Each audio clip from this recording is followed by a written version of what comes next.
Tepat pada 12 Juni tahun 2023 lalu, AC Milan berduka atas meninggalnya mantan presiden Silvio Berlusconi. Sebagaimana yang diberitakan, Silvio Berlusconi meninggal dunia pada Senin pagi waktu setempat di Rumah Sakit San Raffaele, Milan. Berlusconi sendiri meninggal dunia di usia 86 tahun. Momen itu tentu menjadi salah satu yang paling menyedihkan buat AC Milan, sebab mereka bisa besar seperti sekarang juga berkat andil dari Silvio Berlusconi. Maka dari itu tak heran bila klub asal Italia itu memberi pesan menyentuh atas kepergian sang presiden untuk selama-lamanya. Sangat sedih, AC Milan berduka atas meninggalnya Silvio Berlusconi yang tak terlupakan dan berbagi simpati dengan keluarga, rekan, dan teman-teman yang paling disayangi. Besok kami akan memimpikan ambisi baru, menciptakan tantangan baru, dan mencari kemenangan baru. Bahwa mereka layak menyadari apa yang baik, kuat, dan benar dalam diri kita. Dalam diri kita yang berbagi petualangan yang mengikat kehidupan kita ini ke sebuah mimpi bernama Milan. Terima kasih, Mr. Presiden, selalu bersama kami. Tepat sebelum meninggal dunia, Silvio Berlusconi memang sudah tidak bergabung dalam jajaran manajemen AC Milan. Namun begitu di usia senja, dia masih sangat bersemangat untuk kembali menata karir di dunia sepak bola. Selepas kepergiannya dari AC Milan, Silvio Berlusconi berusaha membangun kekuatan baru di persepakbolaan Italia. Dibantu oleh rekan duetnya Adriano Galliani, Berlusconi yang memimpin klub AC Monza terus melakukan pergerakan yang cukup menarik perhatian di bursa transfer. Melihat fenomena tersebut, pergerakan Silvio Berlusconi dalam memimpin sebuah klub sepak bola memang sudah bukan menjadi perkara baru.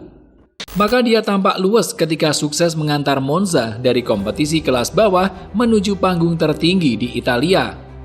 Sebelum kembali menarik atensi bersama Monza, kita semua tahu bila Silvio Berlusconi pernah begitu berjaya bersama klub AC Milan. Raksasa Italia yang telah berhasil menggamit 7 gelar Liga Champions Eropa itu menempatkan nama Berlusconi sebagai penyumbang 5 gelar di antaranya. Jalan ceritanya sungguh luar biasa. Berlusconi bahkan disebut-sebut sebagai pemilik klub terbaik hingga mulai banyak raksasa Eropa yang coba mengadopsi sistemnya di AC Milan.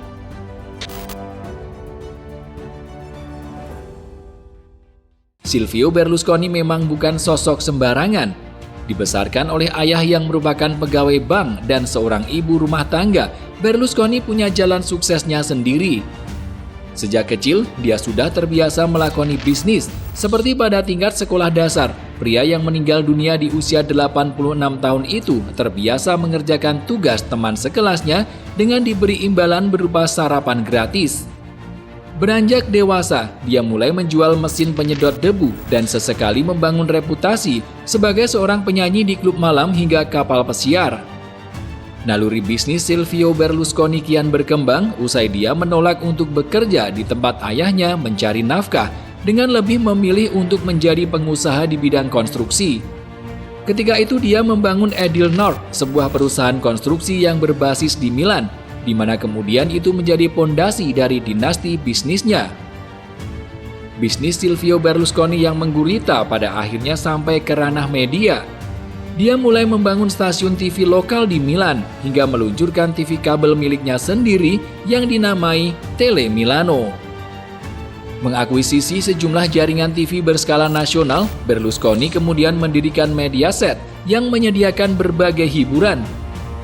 Dari media, pria jenius itu terus melebarkan sayap untuk mempromosikan bisnis barunya, yakni sepak bola.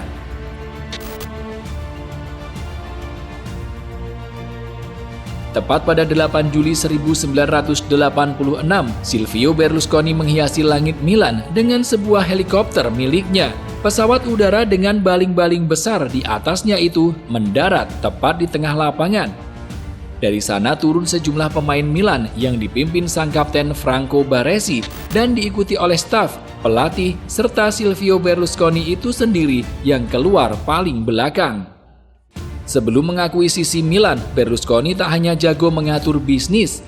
Dia juga merupakan seorang politikus yang pernah menduduki jabatan Perdana Menteri yang konon memiliki masa kerja terpanjang di Italia usai Perang Dunia. Oleh kebanyakan pengamat, Berlusconi dipandang sebagai sosok yang sangat pintar. Semua masalah memang tidak selalu bisa dipecahkan olehnya.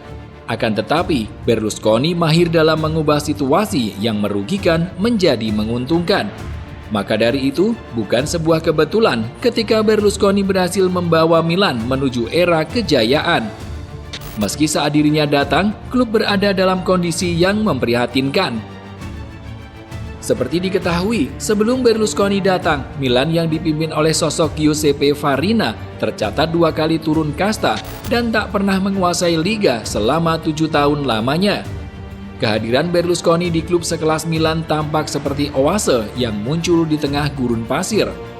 Berlusconi berhasil membangun sebuah kerajaan sepak bola yang tak hanya moncer di atas lapangan, namun juga menjelma menjadi sebuah gaya hidup bagi para penggemar. Mengakuisisi Milan dengan dana 40 juta lira, Berlusconi datang dengan berbekal hati dan tentunya tujuan bisnis.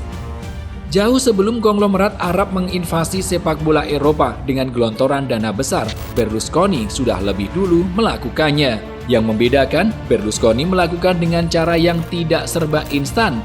Dia benar-benar memahami sistem dan tahu betul apa yang dibutuhkan oleh sebuah tim sepak bola untuk menjadi besar secara keseluruhan. Milan bukan hanya sebuah klub, tapi juga merupakan sebuah produk untuk dijual. Sesuatu untuk ditawarkan ke pasar. Tegas Berlusconi. Dengan bisnis media yang dimiliki, Berlusconi langsung membuatkan iklan pada setiap pertandingan yang dijalani Milan. Dari situ, klub kemudian bisa menggait sebanyak 60.000 pemilik tiket musiman di tahun pertama Berlusconi berkuasa. Hak siar Liga Italia yang semula bernilai 1,25 juta pounds di tahun 1982 melonjak pesat menjadi 605 juta pounds pada 1988. Saluran TV yang dimiliki Berlusconi lalu mulai menyediakan berbagai tayangan menarik selain pertandingan itu sendiri, seperti highlight, diskusi sepak bola, dan program lainnya. Strategi tersebut kemudian diadopsi oleh kompetisi Liga Inggris dan Liga Champions Eropa.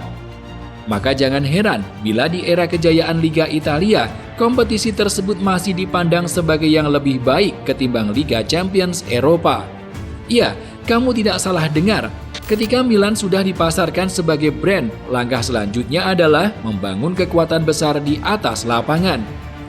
Dalam hal ini, Berlusconi menggait sejumlah nama untuk dijadikan sebagai aktor kemenangan. Sebut saja trio Belanda, Ruud Gullit, Marco van Basten, dan Frank Rijkaard. Belum lagi pembelian Gianluigi Lentini dari Torino dengan dana 13 juta pounds. Meski tidak benar-benar merengkuh kesuksesan di Milan, Lentini telah membawa tren baru di kubu merah hitam. Dia yang jadi pemain yang diidam-idamkan kian menarik para penggemar untuk menaruh hati pada klub bernama Milan. Lalu setelah kemampuan trio Belanda tak perlu diragukan, salah satu kejelian Silvio Berlusconi kala menjadi pemimpin juga terlihat ketika dia menunjuk nama Arrigo Sacchi sebagai pelatih. Bersama ahli taktik asal Italia itu, Milan berjaya di musim pertama Liga Italia era Berlusconi. Mereka meraih gelar Scudetto pertama dalam setidaknya 9 tahun terakhir untuk kemudian melanjutkan catatan emas di panggung Eropa. Sacchi membuat Milan jadi tim yang terus mendapat perhatian usai dia mengirim sebanyak 2 trofi Liga Champions Eropa secara beruntun ke lemari piala. Ketika itu, pemain yang jadi pujaan adalah trio Belanda beserta dengan sejumlah bintang seperti kuartet lini belakang yang diisi Franco Baresi, Alessandro Costa Curta, Mauro Tassotti, dan Paolo Maldini.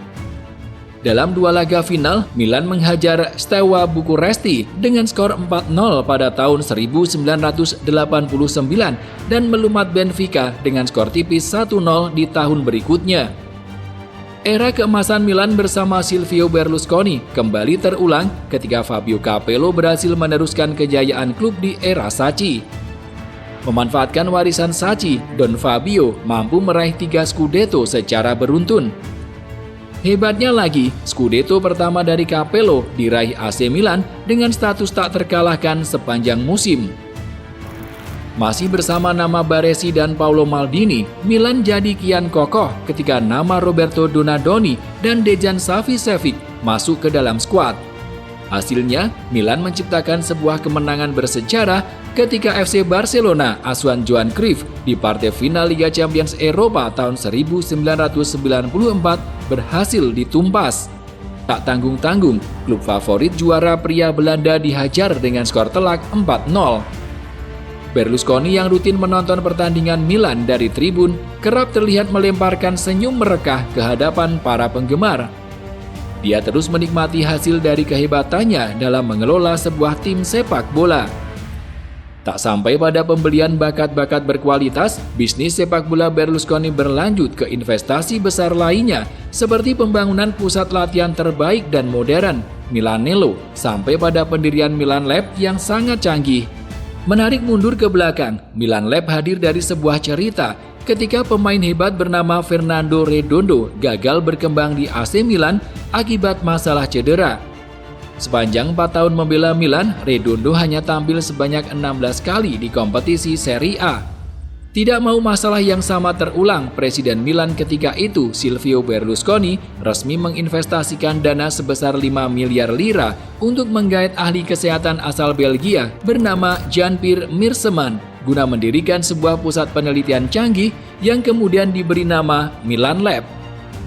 Resmi beroperasi pada tahun 2002, tujuan dari dibangunnya Milan Lab adalah agar setiap pemain Milan tak rentan terhadap cedera.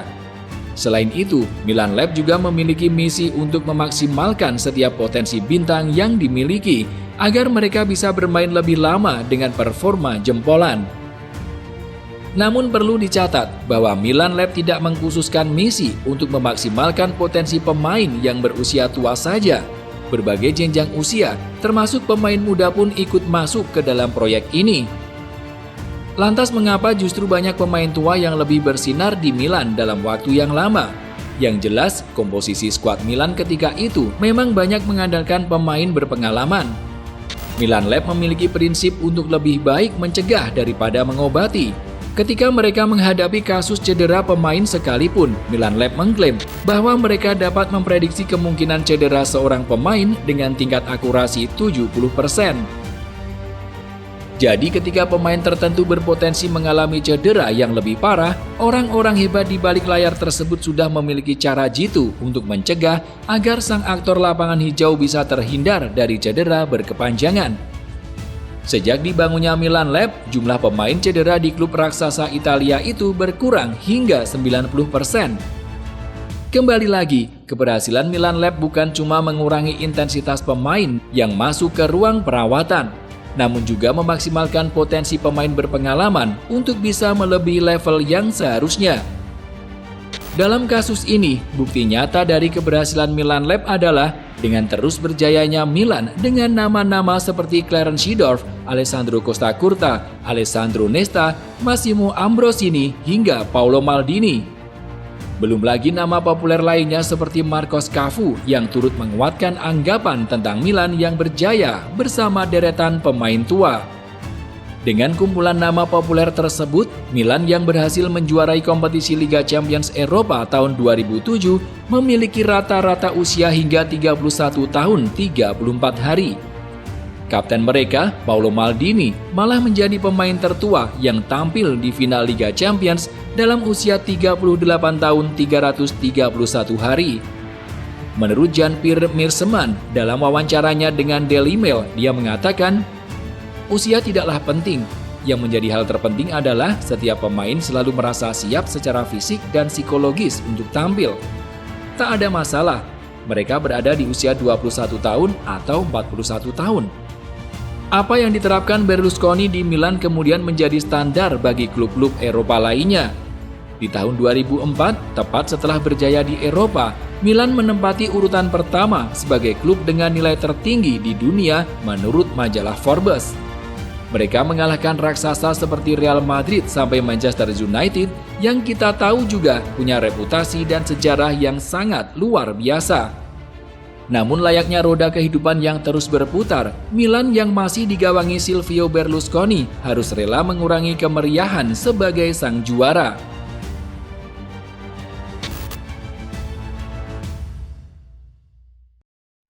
Sejatinya, AC Milan masih sempat meraih gelar juara Italia di tahun 2011. Meski memang gelar Liga Champions yang didapat pada tahun 2007 merupakan perolehan terakhir hingga sekarang. Akan tetapi, setelah mengalami masalah finansial dan ditinggal banyak bintang, Milan masuk ke era kelam. Di tahun 2015, nilai klub yang terus menurun membuat Forbes hanya menempatkan Milan di tangga ke-12.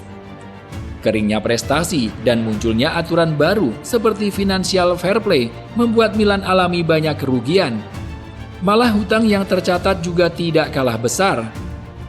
Meski sempat menolak pergi, usai kapal yang ditumpangi dihantam ombak tiada henti, Silvio Berlusconi akhirnya berbesar hati untuk melepas klub yang dicintai.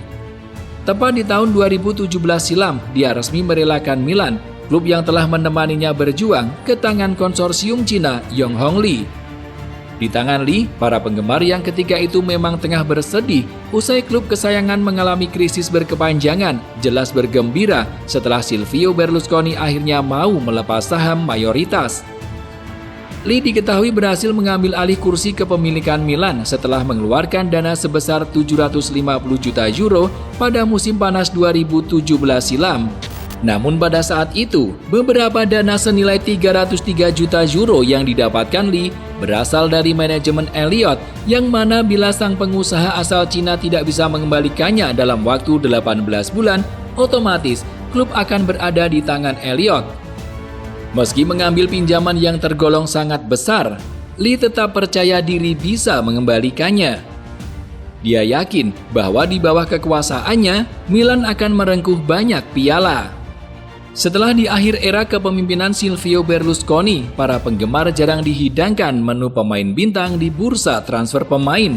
Li secara brutal melakukan perombakan besar-besaran. Melalui dana yang terbilang menyilaukan, Milan berhasil mendatangkan setidaknya 11 pemain, yang mana bila digabungkan bisa menjadi satu tim untuk ditandingkan. 240 juta euro atau setara 3 triliun rupiah adalah dana yang dihabiskan Milan pada bursa transfer musim panas 2017. Tragis, Milan justru berada di masa yang sangat tidak diinginkan. Pembelian besar-besaran yang dilakukan bisa dibilang gagal total. Montella yang ketika itu masih jadi pelatih disebut sebagai biang dari ketidakmampuan para pemain Milan untuk berkembang. Dalam kegagalan mega proyek Milan yang begitu melegenda ini, pelatih tidak lantas menjadi satu-satunya pihak yang bisa disalahkan. Ada Yonghong Li sendiri itulah yang kemudian gagal membayar hutang kepada Elliott dan berakhir pada pengalihan kekuasaan. Saat itu, Milan benar-benar merasa ditipu oleh sang pengusaha asal Cina. Dana besar yang dikeluarkan hangus tanpa bekas. Fasone yang sempat menjadi sosok yang duduk di kursi manajemen Milan juga mengaku menyesal pernah bekerja sama dengan Li.